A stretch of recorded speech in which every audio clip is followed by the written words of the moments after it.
Since its launch in 2005, Broad Street Review has sought to promote the exchange of viewpoints rather than any particular point of view. To that end, we welcome commentary from professionals and amateurs alike about the performing and visual arts, as well as any other field of interest to our eclectic group of contributors. The following interview was submitted to Broad Street Review, powered by Rep Radio.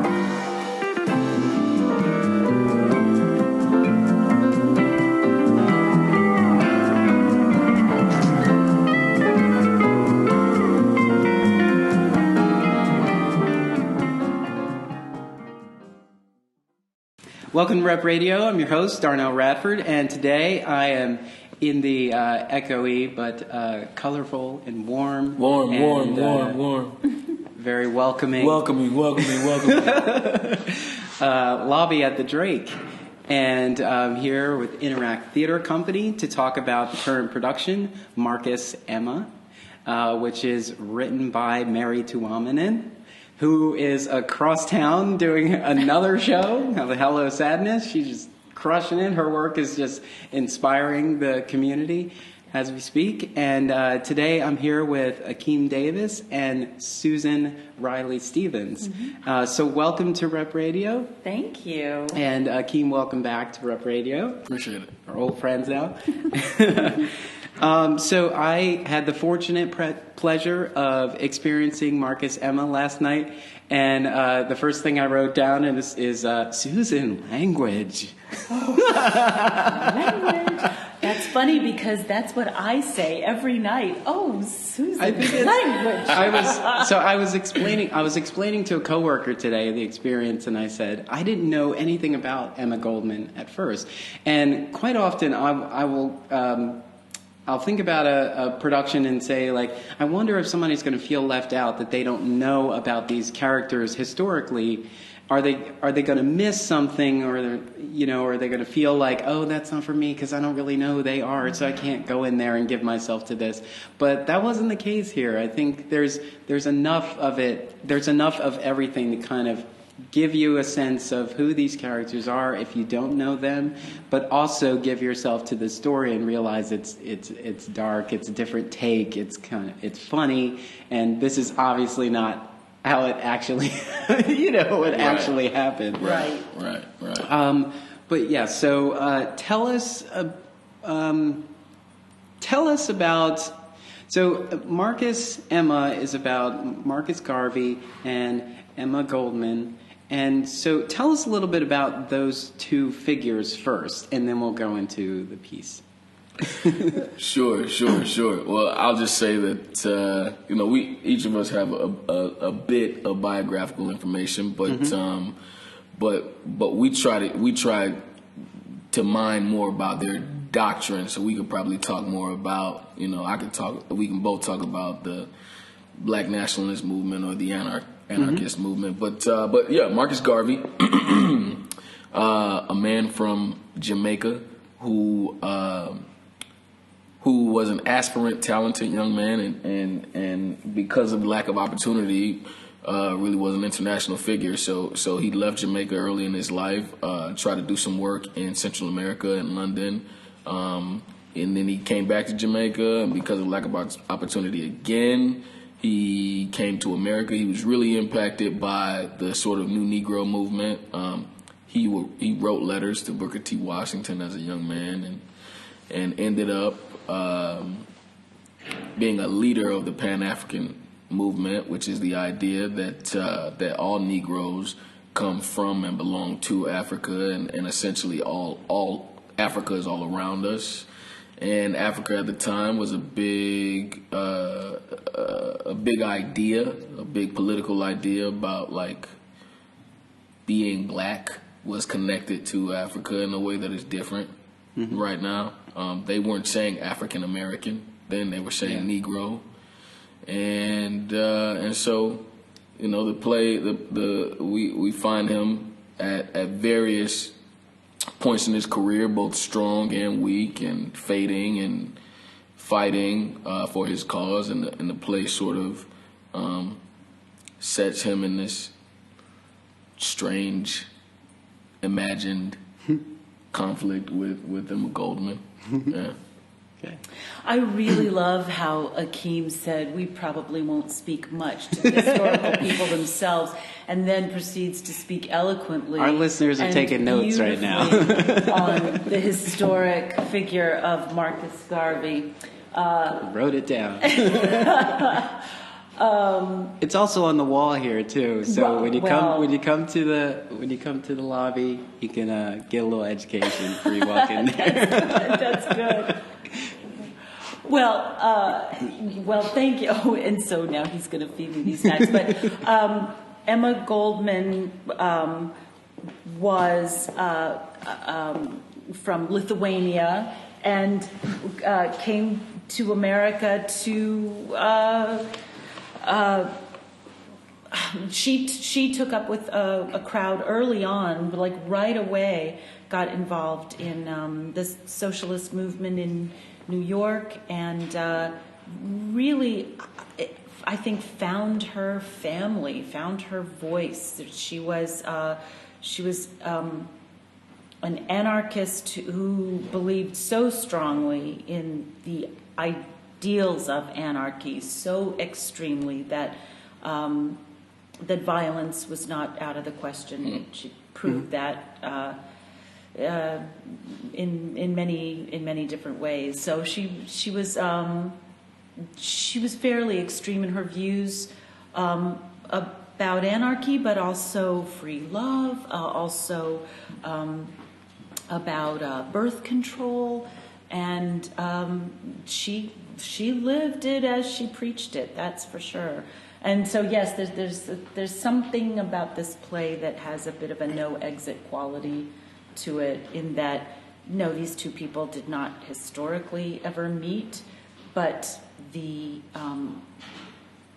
their philosophies butting up against one another, like quite literally and physically, right. I think is kind of what part of what must have excited Mary as she wrote about this. Yeah, Emma Goldman's interesting because randomly she shows up in just odd little, like she's from what I understand, she's a pretty decent sized character in the novel Ragtime. Ragtime, yeah. I'm reading a Paul Robeson biography, and she and Paul were like great friends, probably lovers, and it's like, you got around. I mean, yeah, you got around. Yeah. Yeah. Well, what I thought was interesting about it is that sometimes, at the start of the production, we think that she's going to have this strong position. She's going to be stern, and there's going to be a message to deliver. So we prick up our ears, and then we hear her, and how free and sort of brash she is. We're kind of taken aback because stereotypically society perceives women a certain way, and to see her be so raw and real, I think took just a little bit of an adjustment, because you're thinking about the time frame and you're like, wow, she must have really disrupted the apple cart in her time. Sure. Because now we're just like, well, get it, girl. It's kind of like we sort of applaud. We applaud women now who have a voice and a strong voice, and are confident in it. That's such an interesting comment, because I am always fascinated when actors are tasked with playing real people, particularly when they are larger than life, iconic figures from history.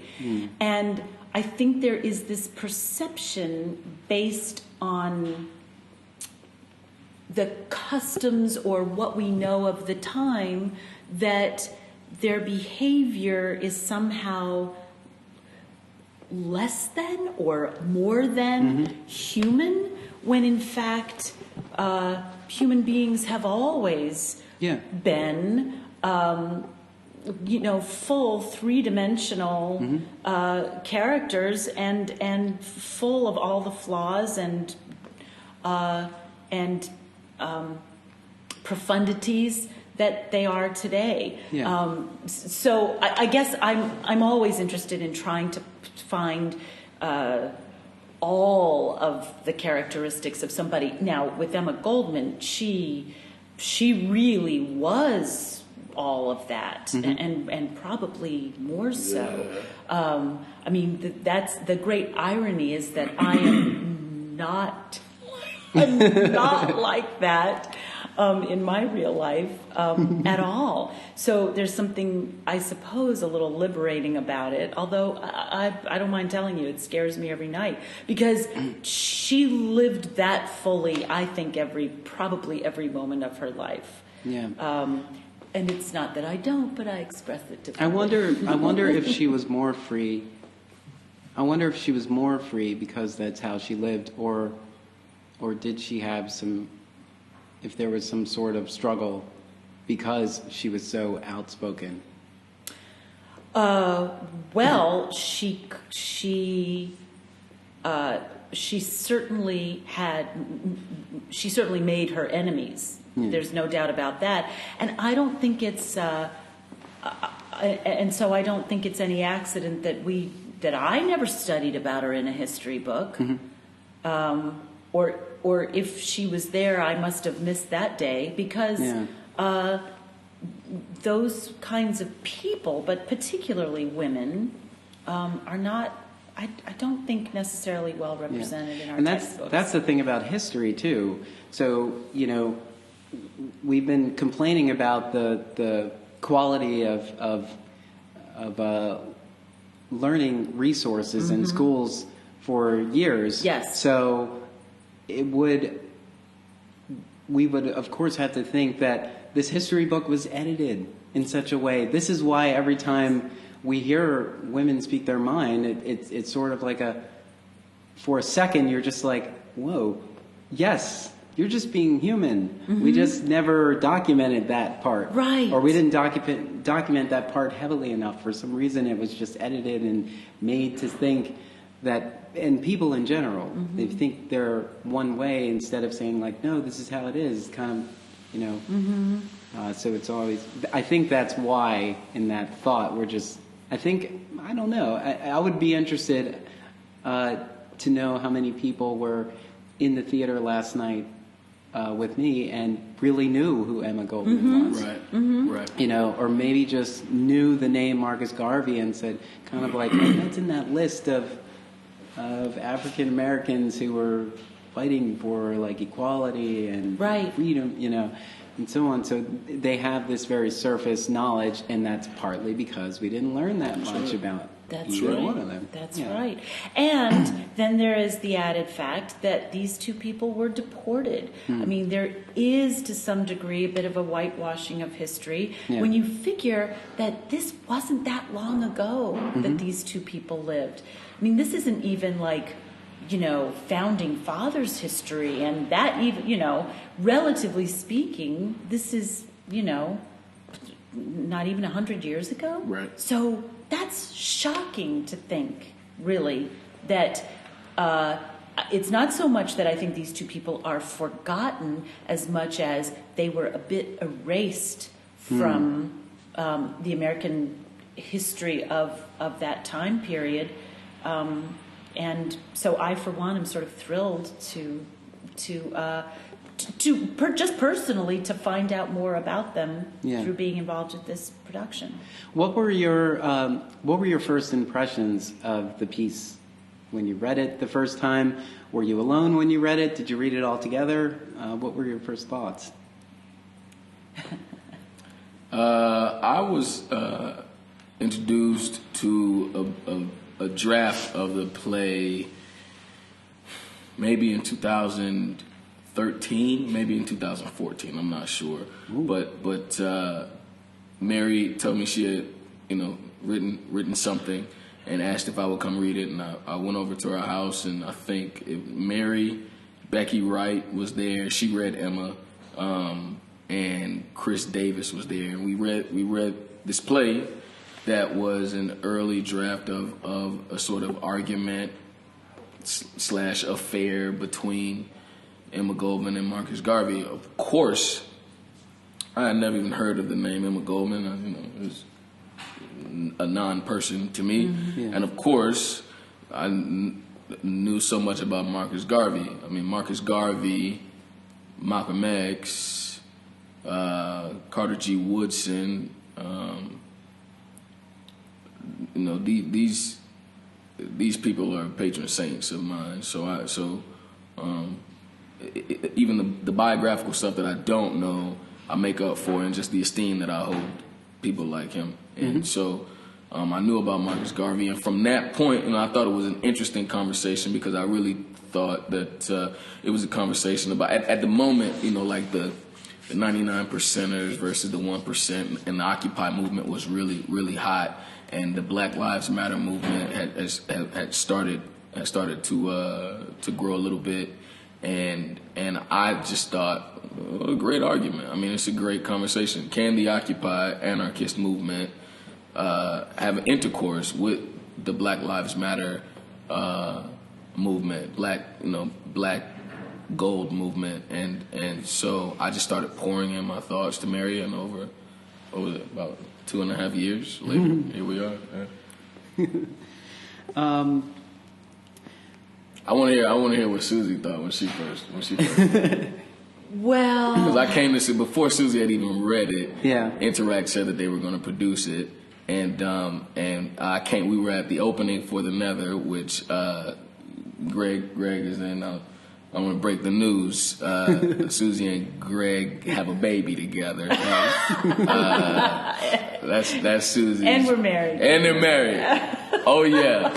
And as a side, they're married. But Emma would tell you that doesn't matter. So we were here for opening night of the Nether, which Greg was in, and I walked out of the theater and I saw Susan. It was a joyous reunion, like it always is. As it always is. And then I go, oh, you should do this show with me. And she was like, what show? And I was like, oh, it's so good. The role is so right for you. It's right for you. It was really overwhelming, I have to say. Right here in this lobby. We were right here in the lobby, and it was really my husband's night, but it quickly became, I don't know, I was really overwhelmed with Akeem's enthusiasm. And then Mary was there as well. And Mary came out of the theater, and I was like, Susie, and Mary was like, Susie. I was quite flattered. Just emailed it to you. You have the script now. That's exactly what how it happened. went. That's exactly how it went. From the phone here in the lobby, that very moment, they emailed me the play, which the next day I started to read. And I alternately would go, oh my God, I would love to do this. Oh my God, I could never do that. Like I just went back and forth between those two extremes through reading the whole thing. And a lot of it has changed since I read that. But no, the basic feeling was still all there of, those two extremes. That would be such an amazing thing to get to. I've never done anything like that on stage. And also, I could never possibly, oh my gosh, I could never do that. And I think it was just the underlying terror / excitement that I felt once I'd read it that let me know that I would be a fool not to at least throw my hat in the ring. Because of course there were other people being seen for it, rightly so. And I mean, I have to say, many actresses in this town who I feel would be fantastic. But I wanted to give it my best effort, even though, and maybe perhaps because it scared me so much. Yeah. When I started Rep Radio back in 2009, I was thinking of like digging into sort of the roots of what we do and why we do it and some of the challenges we sort of face.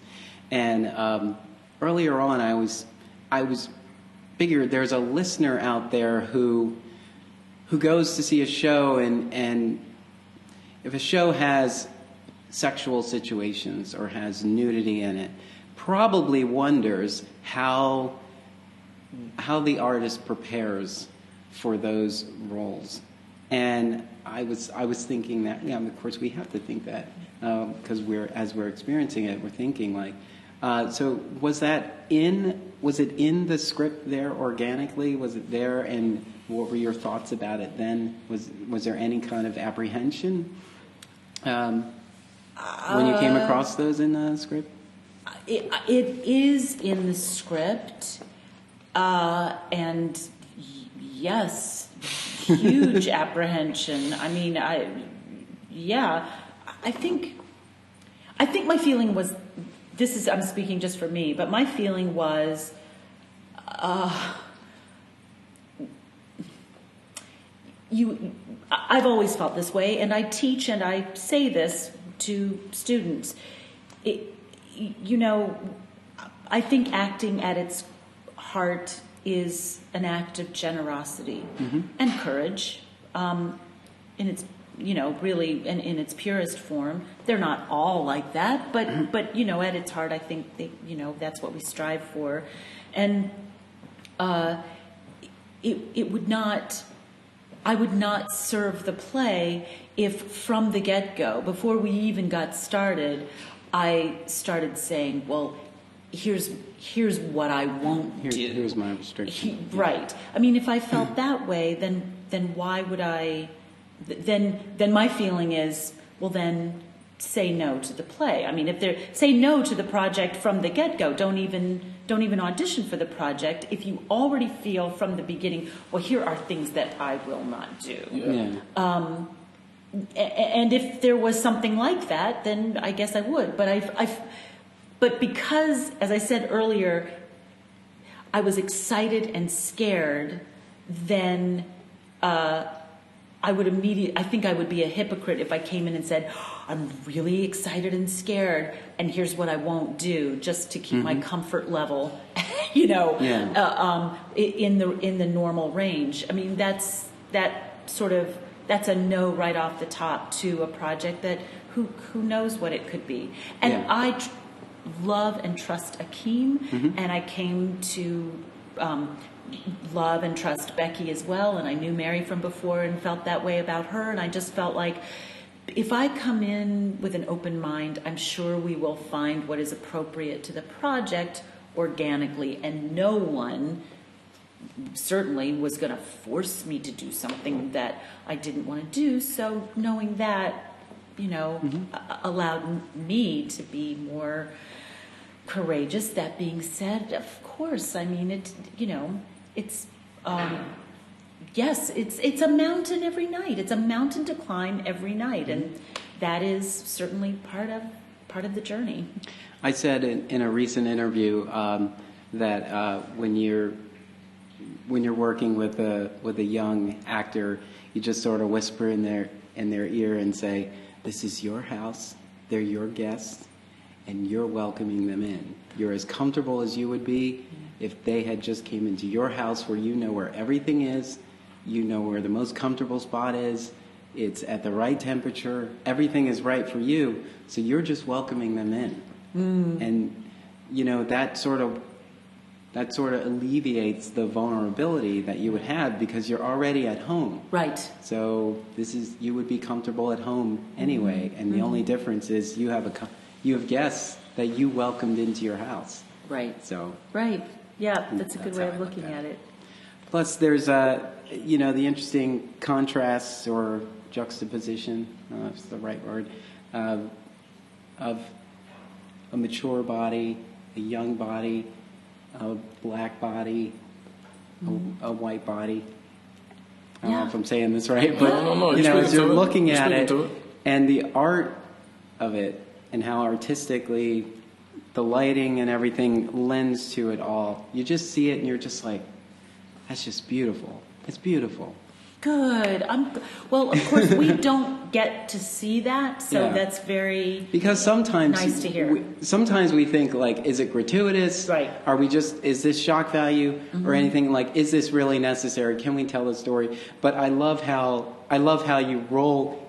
Sometimes literally roll in and out of scenes. Yes. And I love that because we don't need to go too far into it to tell what's going on here. Right. We know, Right. okay, and this shows that time has passed, the lighting has changed just a little, ever so subtly. Yeah. Right. I mean, just as a quick tangent, the work of the designers on this show can't be understated. Boy, that's true. Can't be overstated. But the sound is great. Maria with the lights is tremendous. Maria follows our instincts. Yeah. And fills in the gap of the story that she sees that we're trying to tell. It's amazing. But right, we had a preview interview with Toby Zinman for the Inquirer, and she was asking about the nakedness, and I told her that at that point in the process, we hadn't done it yet. We didn't do it until we moved into the Drake. And at that point in the process, I knew from conversations with Becky and conversations with Susie, and we had about 7, that there would be no gratuitous anything. I mean, everything we crafted was elemental to the story that we were trying to tell, and the second that it didn't need to go any longer was the second that it ended. Yeah. And with the hopes of, because Becky rightfully so, I mean, we simulate and imagine sex acts in the show, but real sex would have pierced the moment, and it would have taken away the audience's right to imagine and infer. Yeah. If we stayed on stage naked forever, the show would have been about, it would have been a naked show. Yeah, they're like, they took these two figures from history and dropped them into a totally different story. It would have been a totally different story if that were the case. So I think we use the nudity. We've imagined the sexual choreography in a way that is that implies, but also leaves room for imagination. It's a funny thing about the nudity. The show, like the first time it happens, is about maybe a quarter into the play for Emma, and right after she gets naked, I say the meanest thing I say to her in the play. Yeah, terrible, right? And the audience is hit with this bare woman, right? And then I disparage her. There's a shift. They laugh, but it is not sexy nudity. And then when I get naked, I'm spazzing out. It is not like it's not an erotic. It's not our bodies are used in the creature way that Susie has a line as Emma, remember your creatureness, and our bodies are used as vulnerable creatures. And I think after my nudity, I feel a shift in the house every night. It's not that they haven't taken us seriously before, but I think that they are dealing with recognizing the story that is being told in the play, but also saying, "Fuck those actors." It's not a game. Yeah, it's not like, it's not safe for them. It's not safe for them. Yeah, and it's not safe for the audience either. So, it's always an interesting shift in the temperature and how they deal with us, because after my nudity, we really jump into the political argument, and they have to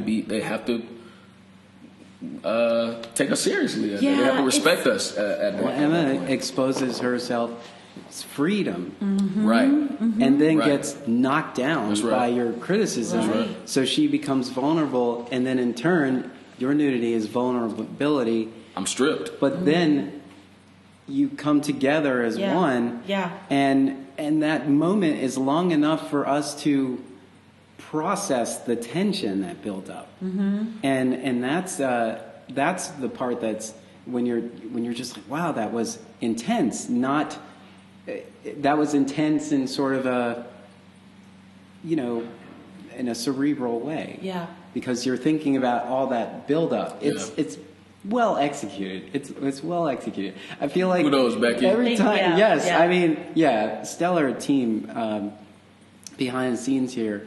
I always, I don't know if it's just been, maybe it's a change in how I've been doing interviews, but I feel like when I see a show, the more I explain it to someone else, the deeper I get into it. The more I become to process it. Of course. Like I remember, for instance, now I went to see La La Land. Oh, I just saw it today. I walked away from the Ritz saying, like, that's not how I feel when I leave the Ritz. It's normally not how I feel when I leave the Ritz. Yeah. It's kind of like by the time I get to like 2 or 3 blocks away, I've formed my opinion on this experience. But there I was just kind of like, yeah, okay. And then the next day I explained it to one of my coworkers, what I had seen, and they were like, so what'd you think? And I said, well... And then I started to break down every moment and had a different experience, had a different sense of it. So I had to process it. That's interesting. And the more I process it, the more I build, I build this house for it. Mm-hmm. And it becomes somewhere I want to be. Yeah. It's such an interesting thing. There are critics out there who have half their review written before they see the show. Oh, I never like to believe that. And then they just drop in these moments. Not in Philadelphia. I mean, Philadelphia critics are the best. Just amazing. But there's no way for me to do that. So I always say, like, if I see a show, if I do an interview before the show, it's all discovery. I'm asking questions about what can I expect? What is there? But if I've already seen it, I'm processing it. Ah, right. And so each one of those interviews is valuable, but they're different. Mm-hmm. Yeah. Which, what were you going to say? Well, no, that's just your experience, particularly of seeing that movie, is the same one that I had today with my husband, because we came out of the theater, but the conversation had only begun as we left, and through different parts of our afternoon, we came back to it time and time again. And I can remember particularly at one point Greg saying, well, now I'm just mad. But I fully expect that that's just the process of kind of working through that. And I almost walked away from it completely forgetting about the opening scene. Oh, yeah. Because the opening scene was like, okay, this is... Yeah, they tell you right up front. This is our art on the big screen. So in a way we're celebrating that. The fact that, this has been captured on the screen that normally it's not captured on. Yeah. So there's so many ways to appreciate it. There's so many windows to approach all of our art. Yes. So let's spin it on back to Marcus and Emma. I'm sorry to pull away from that. We weren't talking about Gosling and Stone. So I also thought about, leave it all on the stage. You can't do that with this one. Because you walk out of, it's politically charged on that stage, and there's a tension that builds up there. But then you walk out into the world, and especially in your opening week, and it's out here. It's modernized. It's been more relevant. Yeah, it's never been more relevant. So, talk a little bit about that. And how did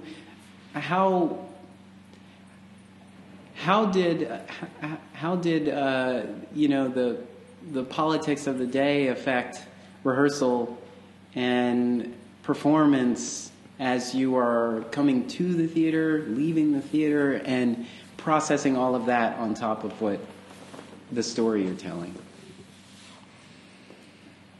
Well, off the top of my head, I feel like rehearsal, we were actually a bit cocooned over there in West Philly in that time before the inauguration. that is not to say that the world wasn't spinning politically. Of course it was, but it's been since last Friday, that things have gotten really charged in the world. It feels like to me. So, for instance, on Saturday, we were still in previews on Saturday, and we had 2 shows. And our director, Becky, was not with us for the afternoon show because she was actually in D.C. marching, which we were thrilled for her to be doing and representing us, I hope. And but I was very aware in that opening speech of kind of hitting women, because I have a line about capitalism needs losers, the most vulnerable among us, and there's a whole list of those people and of those demographics, and so it was kind of, and those moments where the audience were right. Yeah. like that's when it really started to sink in. Was this written this morning? Yes. And even better, who is this Emma Goldman who seems to understand so much about what's happening in the world this moment? And I keep having that experience, and that's as I'm saying the words, and I feel like, well, if that's happening to me in the moment on stage, then then it can't help but. And the sad reality of this is history repeating itself. Absolutely. Oh my gosh! In this particular time, it's like, how is this conversation relevant today still? Yeah. And it made me think, and I had talked to Akeem a little bit at the reception, and I was walking home, and I was saying, so.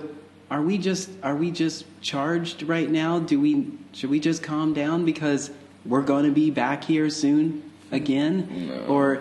Or are we learning from history and how history repeats itself, and that's why we're so motivated now to be vocal and to be activated. Right. This one is interesting. Interact decided to do the show. And what a perfect place for Interact. Their mission should be, we're pushing buttons. Yeah, I love it. I love that. Let me just quickly explain how Interact went to produce this show. We gotta say, gotta give a major shout out to both Seth and Kitson O'Neill, because I decided that I wanted to try to help Mary further develop the play, so I started sending it around to people. And I sent it to Paul at Playpen, and Paul talked to me a bit about, outlets to maybe get more development on the play. And I sent it to Kitson, and I sent it to Seth. And I said, I think you guys would be interested in this. And we talked more about it, and then Mary sent another draft, and we talked more, and Mary sent another draft. And then we had a reading. And we talked to them about doing it, and for all of the reasons that we thought it would be great for them to do it, and they did the show. I mean, that's possible in this city. So it's amazing. But to speak to the politics of the play, it's so much work when you have to, as an actor, when I feel like I have to establish everything for the house. There's some plays that you go out there and you go, they just won't get it. If we don't make everything blatantly clear, they won't get it, and they need the information to buy into the rest of the story. All people have to do is walk to the theater. There's nobody that isn't talking about class, race, and gender right now. Period. Yeah. And Seth made a comment that was like, interesting. We wanted to produce the play, but the situation has changed since Trump's victory. I don't want to say the play benefits from, but if Hillary would have won, the situation about capitalism still would have been the same. Yeah. But it would have been, people would have been able to point at a symbol of, just like Obama was a symbol of, I mean, Obama's the president. He's a symbol of progression. There's a slew of black men killed by police under his watch. Mm-hmm. You know, it's like, so we live in those two facts, and so Trump winning. This is not a political rant, but Trump winning and taking immediate assault to women's health care, taking an immediate assault to the victory of the people about the Dakota Access Pipeline, taking an immediate assault to the Affordable Care Act. The nominees that he's put forth for his high appointee positions display. We just have to show up. Yeah, that's really true. We just have to show up, commit, and play. Yeah. It's like the world is the director's notes. Yeah. Right. Yeah, right. It's true. Right. It's really true. Right. And and just to as we become more comfortable with it, and can let go of some of the Sure. the nervousness and the tension, just the actor tension that comes with, oh my gosh, what comes next? Do I really know what I'm doing? As we become more comfortable, I feel like we are hearing ourselves and each other even more than we did in the past. And the more I hear what I'm saying, what he's saying, the more I get the feedback, the more that the audience responds to certain things in the way that they do, means that this really is a three-way conversation about the most important things going on right now. That's right. It's extraordinary. It's that thought that always makes me think, what is better? Is it better for me to come see the show opening night or closing night? When it's really comfortable now, and so much is going on, and now it's so commonplace in your mind, or come see it twice and see how it feels the second time around. A show. It's I think that is the glory and the just. But I do like the urgency of. I do like the urgency of regional theater, because it's not going to be on stage forever, so you do have to make a commitment to come see this now. It's important, and that's why feedback makes a huge difference. So we work really hard to make sure that people know it's here, that people's opinions and views are shared, and that you put it out there so that you talk about the relevance. That's why I always try to tie in the relevance of today. Like, why does this matter? Why is it so urgent that this be on stage right now in this moment? And why do I have to come here and experience it? So let me ask you that on the end. Why should people come see this show? Susie Riley Stevens is doing work like it's Christmas Eve. You understand what I'm saying? That means she is churning the butter, she is mixing the batter, she is putting, you know what I'm saying, she's molding the muffins, putting them in the oven. I love this metaphor. She's taking them out of the oven and spreading the butter on them and sprinkling the cinnamon as well.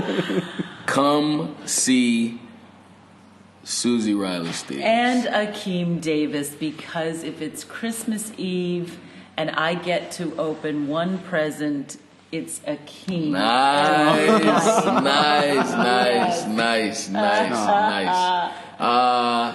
It's really true. Susie's great, and also, I think Mary wrote a great exercise in thought expansion. I mean, one thing that I take pride in for the work that both of us do is that like you can write a paragraph about Pan-Africanism and you can put it in a textbook and you can bore somebody to sleep with it, and you can write, you can dissect the points of anarchist theory and you can put it in a revolutionary's handbook, and only certain people will read it and go yeah, and then other people, normal people will be like, oh, that's crazy, right? But what we get to do is dramatize that. Yeah. Right? And I take pride in the fact that we both do it. Like Susie's up there living anarchy. And people see that and they go either, man, I really like that, or I don't really function like that, but that's pure what she's doing, and I get it, right? And I get how it's a tool for her to navigate the world. And I get to live Black nationalism. I get to live Pan-African thought, and I get to live Black pride. And I love, I have some speeches where like, I love hearing people go, when I say things like, for Black folks to love themselves is a political act, that's what, what I'm saying, my teachers were telling me and my friends in third grade, so that we fucking respected ourselves. Yeah. So you have a foundation of respect for yourself. Like we live these things. And so man, like, you ain't gotta read your history book, just come to Interact. Yeah. Come see the cake that Interact baked. That's right. Yeah. Susie, recipe. Make a pitch. Susie. The recipe was put together by Mary Tuomanen. That's right. The ingredients were mixed by Rebecca Wright. Yeah. Yes. And you guys are the cake. You brought it to life. Interact presented it on a plate. Main ingredient. Susie Riley Stevens. Oh. Yeah. No. Aside. No. This is equal parts. That's right. Equal parts. Yeah. Mm-hmm. The production is Marcus, Emma. It's written by Mary Tuomanen and directed by Rebecca Wright. It stars Akeem Davis and Susan Riley Stevens. It is produced by Interact Theater Company. Do you need more reasons why you should come see this? InteractTheater.org. Did I get that right? InteractTheater.org. Did I say that right? Yes. Interact Theater Company's website. This production runs through February 12th, and it is must-see. It's relevant and real, as everything that Interact does is. So come be a part of this conversation. Akeem, Susan, thank you so much for being with me tonight. A pleasure. Thank you so much for that experience last night, and all you listeners out here, come and experience this work. Thank you. Thank you. Thank you. This podcast is brought to you by Broad Street Review, the website where art and ideas meet. Since 2005, BroadStreetReview.com is the place knowledgeable Philadelphians turn for honest, independent, and passionate criticism and commentary about Philadelphia's dynamic arts scene. Join the conversation. It's free. You can reach Broad Street Review online at BroadStreetReview.com. Follow us on Twitter at Broad Street Review, and like us on Facebook. To show your support for this podcast and our Philadelphia area arts coverage, please go to BroadStreetReview.com and click the button at the top of the page that says Contribute. Thank you for helping to keep the conversation going.